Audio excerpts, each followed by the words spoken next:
Hey Cinema Peeps, Kaylee here. Just a quick editor's note before we start today's podcast. I did screw up on the audio. My apologies, I am very sorry. I'm still trying to work out the problem, but hopefully it will not be a continuing problem. Other than that, I hope you enjoyed today's episode. Okay, first off, I've just had the fucking weirdest dream I had. Okay. I had a dream. I was back in fucking high school at 7 a.m. studying for a social exam. So I was reading a textbook. Yeah. So I was reading it for a couple hours. And surprisingly, I don't remember a single thing in that social textbook. So I'm like, well, I'm going to fail my test, even though I've studied for 2 hours. I tried to go to the bathroom, but to get to the women's bathroom, I had to go through an air duct. And I was like, well, that's not fucking happening. And then Like Mission Impossible style? Yeah. I was like, well, I'm holding it in. Like, that's not fucking happening. Because I couldn't bring my bag in because it was big enough. And I was like, I'm not leaving it out here, so fuck this shit. And then I went to choir to do some singing and dancing. Didn't know any of the dance routine. And I was up front. And just as a side note, I was never up front for any of the choir dances. So it was very weird, first of all. And second of all, I didn't know any of the dance. And I was like, this is going swimmingly. And then someone gifted me a blanket, but had 2 giant spiders in it, and one bit me in the hand, and I woke up. Oh my God, that's a lot. It was a roller coaster indeed. Holy, did you try to analyze that? Just Nope. to see if there's any meaning to it behind it? Holy. No. Maybe I later. kind of want to just to see. I think I looked up because I hate spiders. And I think I did look up stuff about if you see spiders in your dream. And it's really weird because I think with spiders, it depended on like what scenario it was. Because they were saying, I think it's been such a long time, so I could be wrong. But I remember they said if a spider bites you in a dream, that means you're having conflict with another woman, supposedly. Like woman of like someone of importance in your life, I guess. Do we have beef? Do we have beef? No, babe, we don't have beef. No, babe, no. Anyways, hello, Cinema Gals. Hey, Cinema Peeps. Welcome to my nightmares. Yeah. This is the newest edition of the podcast, Analyzing Our Dreams. God, I don't even know where to start with that one. And that's the thing that like slightly bothers me. Like, I don't want to admit how long I've been out of school for, but I've been out of school for a while. And I still have nightmares of high school, of like, again, not studying for a test, forgetting stuff, being late to classes. Like, it's ridiculous. I don't have any dreams of being late for work, for adult stuff. Yeah. I'm finally like, fuck that shit. Still got to deal with high school. Maybe we'll get to the other adult stuff later, but like we still got to deal with high school supposedly. I don't know why. It's interesting because I've also like had dreams like that in the past before. I wonder, like, there must be some sort of like I don't know, like maybe a like traumatic experience or like an insecurity or something like that. It'd be kind of interesting to like research that and see what like that connection is. Next episode, dreaming research. I mean, speaking of dreams, I actually had a really weird one the other day myself. I was battling crocodiles on my mattress, floating in the middle of water. So fuck yeah, unpack that. You're fucking taking on the world, but you're alone. But you want to go to Australia? You want to travel? Cool. That's my fast analysis of making shit up, and I nailed it. Oh gosh, what was my thought? All right. Are we going to talk about New Year's resolutions? Because I know we mentioned we were going to talk about it, and then we were just like, oh, goodbye. Yeah. Yes, we did. I mean, I'm also down. I had a couple of things to talk about movie-wise, too, because I know you watched Wonder Woman. I did. So 1 and 2. So I feel like we could share our thoughts on that. Also, I watched the first 2 episodes of WandaVision. Me too. So we could talk about that as well. Yeah. God, we're like on sync. We're good today. Fucking Usually it's baby. like, oh yeah, I watched this. Oh, I saw that, but I haven't watched it yet. No, that's what you do. I know, that's what I'm saying. You mess me up every time. Oh yeah, I've seen it. Oh yeah, let's talk about it. Like, I saw the trailer. Just get Kaylee's hopes up, and she's like, I get bit by spiders in my dream. I'm just kidding. This is why. What was my thought? I'm going to start wherever. Host, you the mostest. You take it away. You Okay. pick this up. You pick the topic. Which one we gonna talk about? Sure. Why don't we start with the movies, get into it, and then end it off with our resolutions? What do you think? Sounds good to me. All right, cool. Let's do that. All right. So, Wonder Woman 84. 84. Let's set the stage. So Kaylee goes, for my birthday, I want to watch Wonder Woman 1984. And then my brother proceeds to go, oh, do we have to watch the first one? And then my mom goes, what? There's a first one we have to watch? Do we have to? And I'm sitting there like, well, yeah, probably. Yeah, probably. I was like, no, there's nothing. Yeah. We'll probably have to watch it. So on my birthday, we watched the first Wonder Woman. Nice. And I haven't seen it in a hot minute. So I forgot. So it was really enjoyable to go look back. Although I still don't agree with their decision to CGI Lupin's face on a more muscular man. It just... Why? Just the two things don't go together. Right? Like, why not just, like, change him? Like, I assume, yeah, he obviously changed his appearance to fit in. Yeah. But, like, you couldn't have changed his face, too? No? Okay, fine, whatever. It's fine. It's what... It's bygones with bygones. I think my favorite meme I've ever saw about the Wonder Woman movie, the first one, was talking about how they're like, we're pretty sure like for the last third, they locked Patty Jenkins out of the editing room. Because it's like a fucking they always make fun that it's like a final boss battle in some kind of fucking video game. Oh. Because it doesn't feel like the same. But right. Even watching it again, like the first Wonder Woman movie, I'm like, yeah, it's pretty solid. Yeah. And then we watched Wonder Woman 1984 because, you know, hopes were now high. Mm-hmm. Everyone had seen it. We were all ready to go. Nice. And it was okay. Okay, yeah. It was okay. Yeah.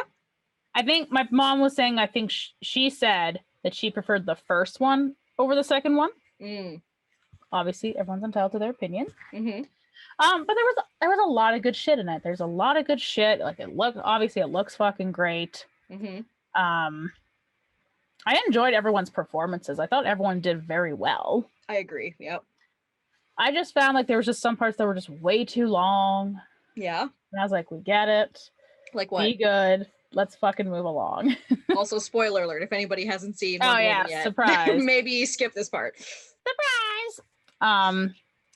Well, because like she gives his speech to Maxwell Lord, and then he renounces his... Okay. Now it's going to make me sound crazy. So basically, the whole premise, if you guys have seen the trailers, they're like, if you could have anything, you can wish for it, blah, blah, blah. So they find this wishing stone that grants wishes, but there's a catch. Mm-hmm. It taketh away as well. Mm-hmm. And then... So Maxwell Lord gets a hold of it, and then he wishes to become the wishing stone. Yeah. Being like, you know, every 12-year-old on the playground, you can only have 3 wishes. What are you going to wish for? More wishes, obviously, dum-dum. So that's what he does. So throughout the movie, he's just trying to get more. But in doing so, he's dying, I guess. Yeah. So then he tries to take more and more, and he's like, yeah, you could. And then he starts... obviously manipulating people to be like, oh, what do you... So then like it stopped being about what they wanted and what he really wanted, and just kind of trick them into saying it. And then he'd be like, oh yeah, I'm gonna take your health now, so I'm gonna be better. Yeah. But yeah, and then just kind of continues till he gets real crazy powerful, and then Wonder Woman has to have this big old speech with him with the lasso of truth. Mm-hmm. And then he sees his son, and then he's like, no, I renounce my wishes, so that he can go save his son. Mm-hmm. I just felt like that part was just way too long. Like I got it, and then he had the same message to his son, and I was like, all right, let's fucking wrap this shit up. And then I just felt maybe they like hammered that message like way too hard at the end. It got a little too long there. Yeah. It was definitely losing a lot of momentum by the end of the film. But up to that point, like I really enjoyed it. Yeah. It was just I was losing a lot of momentum by the end, and I was like, all right, we there yet? They were definitely like really like revving up for something, and then it just kind of like plateaued for a bit in that bit, and then it was just like So I definitely agree on that for sure. Mm-hmm. What was my thought? Oh, invisible jet call out. I was like, hell yeah. Right? That was cool. I was like, that's awesome. They drove through the fireworks. That was dope as hell. That was cool, yeah. Did you notice like the kind of 80s, the way they filmed it at the beginning there? It looked very like 80s film kind of. A little bit, yeah. A It little looked bit. like it was shot on film. Mm-hmm. Yeah. But I did enjoy the whole mall scene. It was funny. Yeah. A lot of good Wonder Woman call outs. And yeah, I thought everyone did a good job. Mm-hmm. But yeah, it was just, yeah, I guess, like you said, like everything was building up and then we like plateaued quite a bit. Yeah. The only thing that wasn't super clear to me, and maybe you picked up on it too, so let me know, was when Steve, his name's Steve, right? Yeah, Steve, yes. like Chris Pine's character, comes in.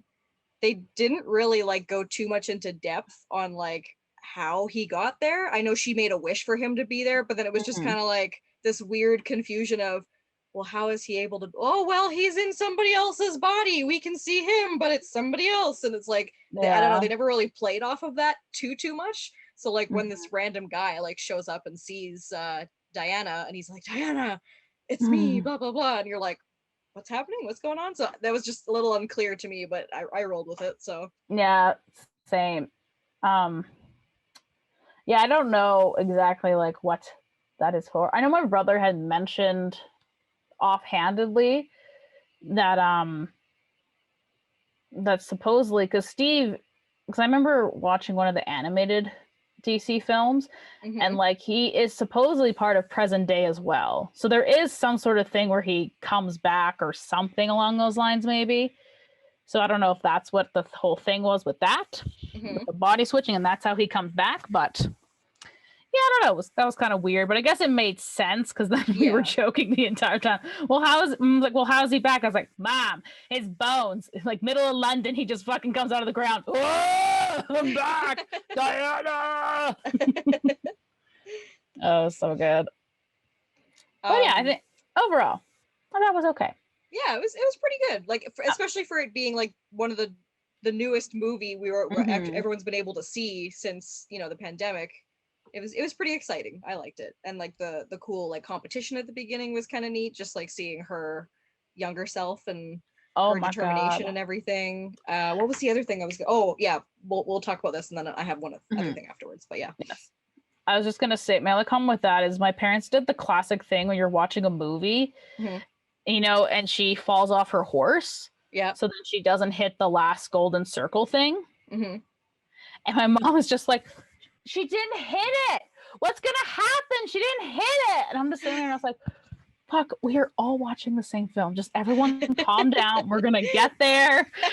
And she's like asking, she's like, yeah, what's gonna happen? And my brother's like, yeah, what is gonna happen? I'm like, oh my Lord, let's just get there and then we'll see, okay? Yep. Oh, criminy, It's just like one of those times where it's like, what's happening? And I'm like, I'm watching the same film as it's different if I had seen it and I'm like, hey, we should watch this film together. Because then I could fucking answer your question. But if I haven't, what am I going to know? With my psychic powers. Although it was really funny because I just thought it was like really like we said, like maybe slower. So anytime like my parents watch a film, like they're not film critics, but it's always just so funny when they go, it could have improved with some good editing. Like, good job. Thanks. Yes, I edit too. Thank you. I wasn't gonna call up Warner Brothers and be like, hey, listen, let me fix your film for you. I still love them though. They're funny. Oh yes. They're funny cats. I love the family support. But yeah, I know you mentioned you weren't sure if Kristen Wiig's character was gonna like be like if it was gonna live up to it or if it was gonna be like too cheesy or whatever. I kind of liked her character arc throughout it. I mean, oh yeah, it was pretty good. I enjoyed it. I don't appreciate that weird face paint they gave her near the end. I was like, oh, yeah. It was hard not to look at. I'm like, oh, yikesies. Yeah. Like I feel like I would have enjoyed more of her and Wonder Woman's like dynamic together and her maybe being the main villain over like Maxwell Lord. I mean, his was still good and it was kind of like that, other thing that she had to face. But yeah, I liked the dynamic between the two of them. Well, the thing is that Cheetah is like like Wonder Woman's like number one villain. Oh, okay. Like like Cheetah's Joker to Batman. You know what I mean? Oh, okay. I didn't know that. Like, Cool.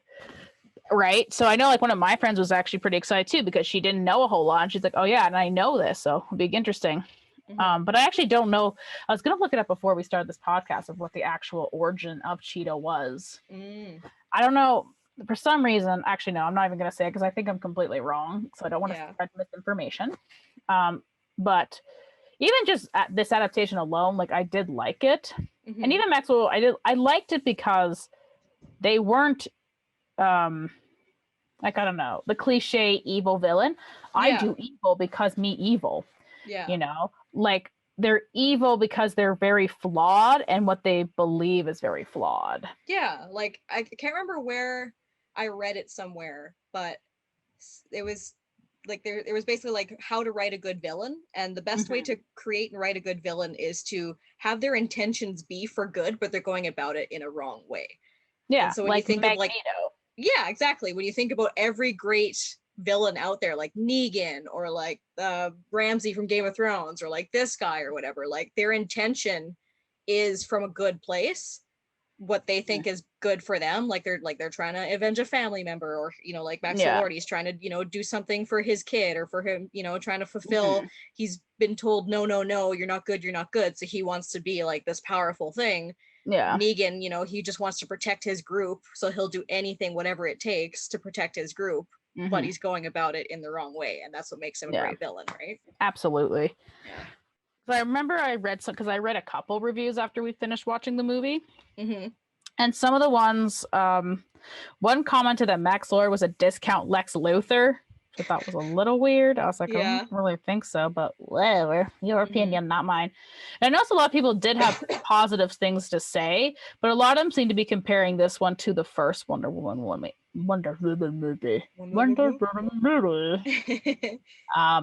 Maybe that's where a lot of the reviews are like, well, it's not the same. Because I guess for some reason, and I mean, I really did enjoy Wonder Woman, but I guess at the time in 2017 when it came out, it was rated one of, what was it? I don't know where it placed, but supposedly it made like top 15 greatest superhero movies of all time. Oh, yeah. So supposedly that's why a lot of the reviewers were like, the bar was raised for the second one. And a lot of people were saying like it got lost in too much of trying to be a successful sequel.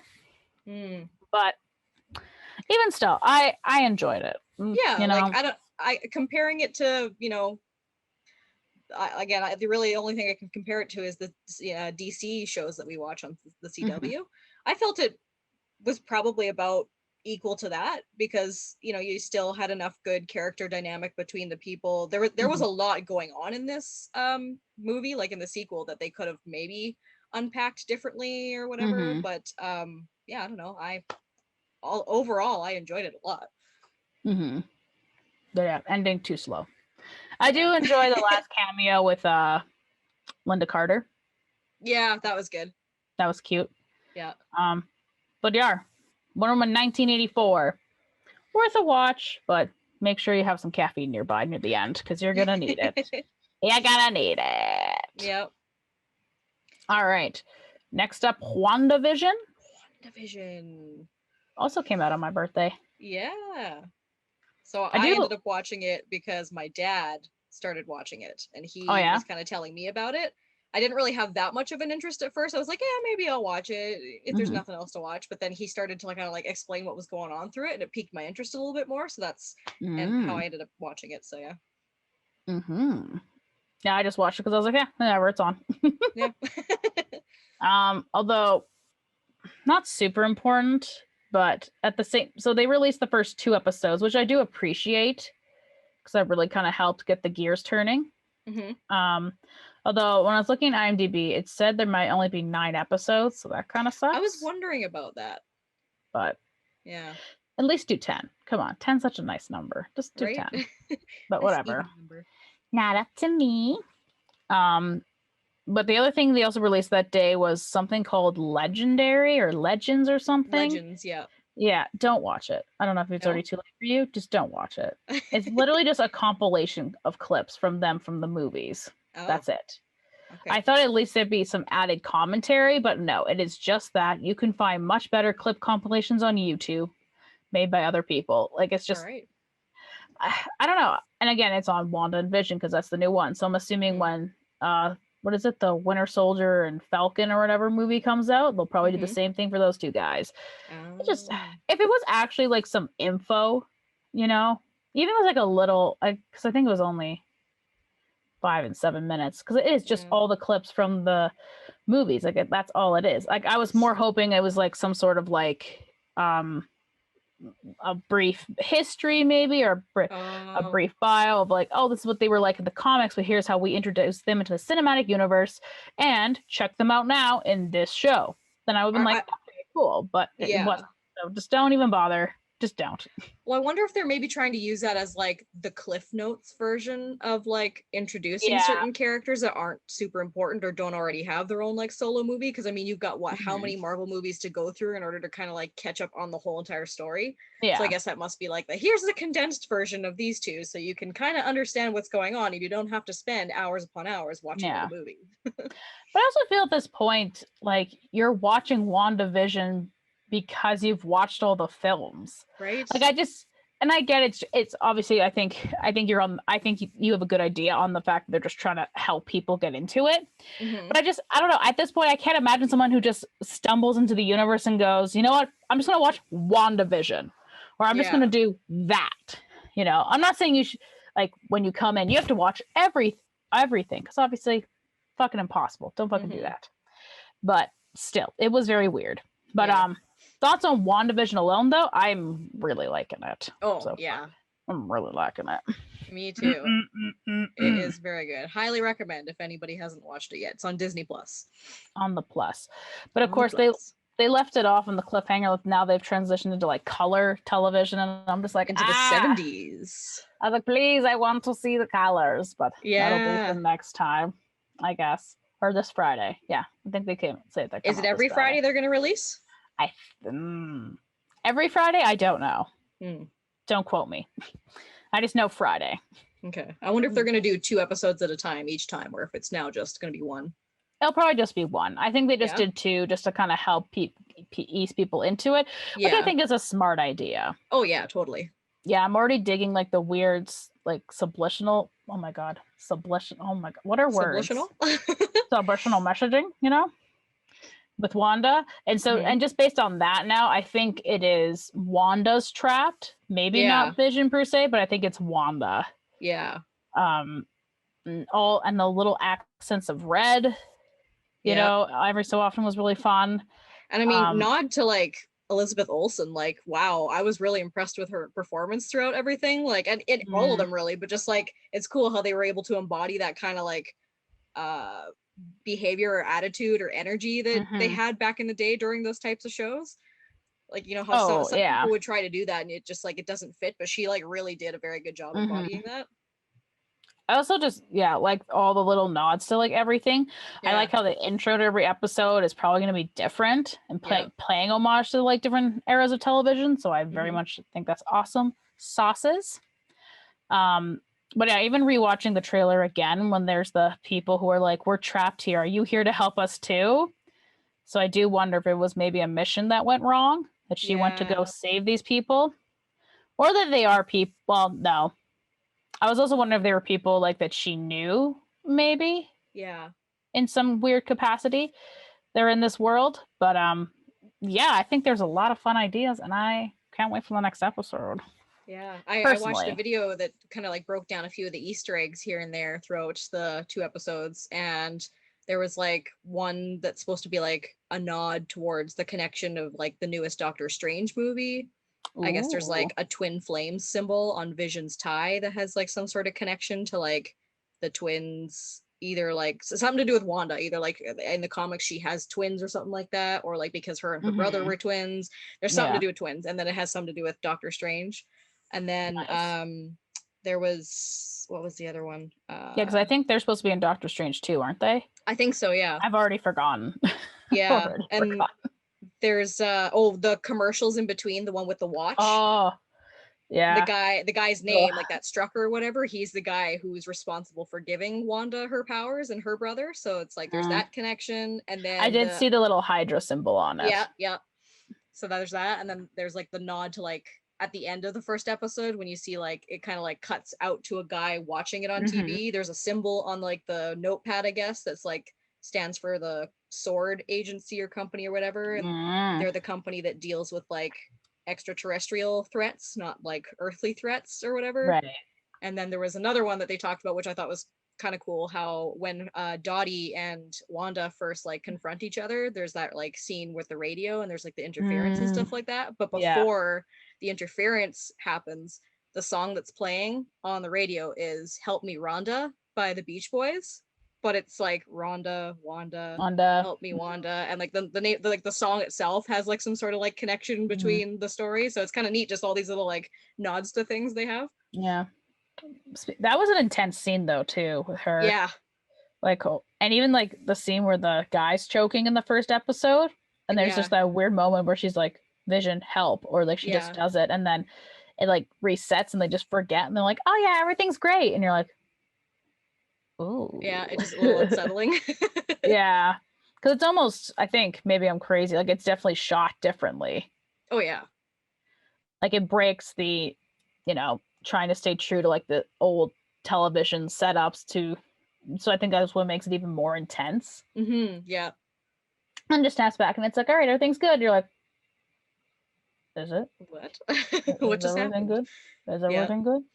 Yeah, and I think that also connects to like how you were saying earlier with it's probably just Wanda that's trapped, because if it was both of them, Vision would have probably just like jumped to help right away, but he was like kind of left helpless until she said something. So it's kind of like it's all in her mind, or she's like the one who's trapped, like you said. But yeah, I can't wait. Oh yeah. I don't wait to be me, but one of my friends was like, oh yeah, and Dina Menzel is in the show too. I was like, what? How? You're like, yeah, on the first episode, I was like, how did I miss this? But she confused her with the neighbor. Oh yeah, the lady from Saturday Night Live. Yeah. And Bad Moms. Yeah. But yeah, it's just so funny. She's like, yeah, she's in it. And I was like, how on God's green earth did I miss that? If this is okay, cool. We're good. We're Gucci. We're Gucci. Yeah, it's cool though. Like my dad, like the reason he enjoyed it a lot too. I mean, he watches the Marvel movies and everything, but he just liked that for him and for like older generations, there's that nod to like the older television shows that they grew up with. So like he thought it was cool, just even not even like the Easter eggs about Marvel, but just like the little nods to like the Dick Van Dyke Show or like Bewitched or whatever shows that he grew up watching. That made him appreciate it more too. That they just kind of also took that extra effort to bring that into it as well. So it's a show that all ages can enjoy. Right. Yeah. And it's just that kind of stuff where they put so much love into it, so you just know it's going to be great. Yeah. Oh, okay. Speaking of fucking great shows, I forgot to mention this. So after we finished watching Wonder Woman 1984, I put on the first episode of Ted Lasso. Holy fucking shitballs. I told you it's a great show. And then when you had texted me and was like, hey, can you review the podcast? I'm like, yeah, for sure. I watched like the first 12 or so minutes. Then we had dinner and immediately my mom's like, we should go watch some more Ted Lasso. And I was like, okay, cool. We binged 6 episodes. Nice. I am totally okay with you avoiding reviewing the podcast to watch Ted Lasso. It is worth it. Oh my God, that show is so funny. Right? Oh my gosh. And I definitely like, go ahead. No, you go. Oh, I was just gonna say it's just amazing. It's the perfect blend of like he's so optimistic and so positive, and everybody else is so like cynical and sarcastic, and just the two clash and it just works so well. It's also just like that British humor versus American humor. It's so, and it was, I feel bad because I feel like the first couple trailers, at least the first impressions I got of Ted Lasso, was I was like, okay, he's one of those characters who seems very annoying, but he eventually rubs off on you. But I don't feel like that was the case at all. Like you met Ted Lasso and you're like, oh, like this is just who this man is. Okay. And then just him trying to make a difference, you know? versus being like, oh, is the team going to win the soccer match or the football match? And he goes, it doesn't really matter about wins or losses. It's about the connections you make. And I'm like, how the fuck are you this genuine? You are crazy. And then just like, yeah, how he rubs off on all the different team members. I love Rebecca, the manager. She is great. I know my mom was just like, oh, she's such a bitch. But honestly, I feel bad for her. Mm-hmm. Like, yeah, like she's doing this whole thing, to spite her ex-husband, who's a D-bag. Yeah. But like, I don't know. And maybe that's just like, I don't know what it is. Like, and I think maybe that's the nice thing is the show's not, I don't feel like they're trying to purposely frame her as this bitchy woman. Mm-hmm. They're trying to frame her as a woman who is just like, she's hurt. Yeah, she's misunderstood and she's hurt. And honestly, like I was genuinely surprised between her and Keely starting a relationship, but now like I fucking love, like it's so good. But now we're getting into like we watched episode 7. Yeah. So I think we still have 8, 9, and 10 to go. Nice. My aunt just started watching it too. So because I recommended she watch it, and she was like, I need something like good, like I need a good like laughing show, like something to make me laugh or whatever. She's like, and I tried. Can't remember which one she tried to get into, but she was like, yeah, it just wasn't for me. And I'm like, you should try Ted Lasso. Like it's just the perfect amount of comedy. It's awesome. It is so good. but yeah, we left off where Ted had his panic attack. So. Oh yeah. I find too, did you notice, like, maybe it was just me, but there were times where you were watching the show and the situation would happen and you could kind of like in your head predict how you think it would play out, just based off of kind of like, I don't know if like we're conditioned to like kind of expect how an interaction goes on shows nowadays, and how majority of the time the shows we watch, it does kind of play out in a more cynical way. And he would like, Ted Lasso would just come in with his like optimism and stuff like that, and you'd be like, oh, okay, this is different. This isn't what I thought was going to happen. And you're like, okay. So I don't know. I just found myself like, I catch myself thinking that a lot of the times throughout the show. I didn't have time to think, Kendra. I was laughing too much. Him and Captain Beard, like, yeah. Although now I'm kind of dreading because I don't think it's episode 8. I think it's episode 9 where Rebecca finally admits that well, I don't want to spoil it, but yeah, like the big kind of reveal happens. So I'm a little nervous. Ted's not doing so hot right now. So like, I'm real nervous for him. Because I think they did confirm I think they're going to do a season 2, I think, of Ted Lasso. But like my free Apple Plus subscription, like that was probably worth it right there. Oh, totally. Yeah. But like, I'm never keeping Apple Plus. Like, I'm not, it's a waste of my time. They're going to do another season. So no, not worth it. Not worth it. I will wait because sometimes even like the Netflix shows come out on DVD or something, or maybe we can just rent it or something. Yeah. That's what I'll do. Because it's funny actually, though, how I started like watching the show was actually because of Rob. Oh, really? Yeah, because he posted about it on Facebook and being like, oh, it's just really nice to know that like I can't remember what he said. It puts a spring in my step to know that like there are still people out there making like good, genuine, like optimistic content or whatever, and not everything needs to be all, drab and dreary and cynical all the time. And so I kind of saw that he shared that, and I'm like, oh, this is interesting. I'll give it a watch. And yeah, that's how I ended up discovering it. Oh, damn. Yeah. Thanks to Rob. It gets a 20,000 out of 10 for me. It is so good. I even at the end when we binge watched 6 episodes, I was putting on a really shitty British accent, and I was like, okay, calm down.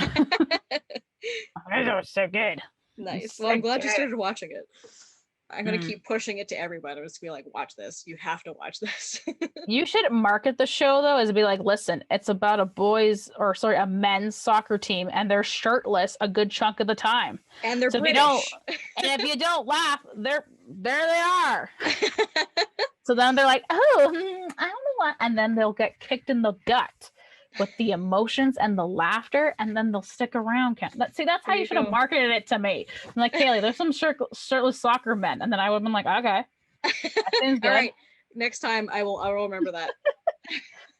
Marketing, Kendra. Market with the shirtless men first before anything else. I was like, I say the one character, I swear to God, he's a vampire. I even looked in IMDb. He doesn't play a vampire, but he just fucking looks like a vampire. Which guy, Jamie? Yeah. Oh yeah, Like, yeah. he's either his mommy and daddy are vampires and they made a vampire baby. Like I just look at him, I'm like, God, you're a vampire. I just know it. I just know it in my soul. Did you ever watch Game of Thrones? Yeah. You did? Mm-hmm. So did you recognize Rebecca, that she's from Game of Thrones? No. And then when I saw that, I could not for the life of me picture it, and I was driving me mental. Right? That I couldn't. Who does she play? Who is she? She plays the scene where Cersei has to walk through the city naked. Yeah. She's the shame, that nun with the bell. That's her. Lady Anella, I think is her name, or no, that's the grandmother. So funny. I can't remember her name, but yeah. Oh, that's funny. Yeah. But yardy or har har, this was another episode of the podcast. Hope you guys enjoyed it. Yes. Hope you enjoy seeing our faces. Once again, we had to look somewhat presentable, so appreciate it. But watch Ted Lasso, WandaVision. Watch WandaVision. Yeah. And yeah, watch Wonder Woman 1895, 5, 6, 7, 8, 25. Who gives shit numbers? 84. Whatevs. Just have some caffeine nearby, okay? Because you're gonna need it. But other than that, stay safe, watch all the content, and have a great one. Yeah. All right, cinema peeps. We'll see you next time. Bye-bye. Bye-bye. Monkey. Monkey. And oh my God, we did it. Oh, it didn't really work. It. That didn't work.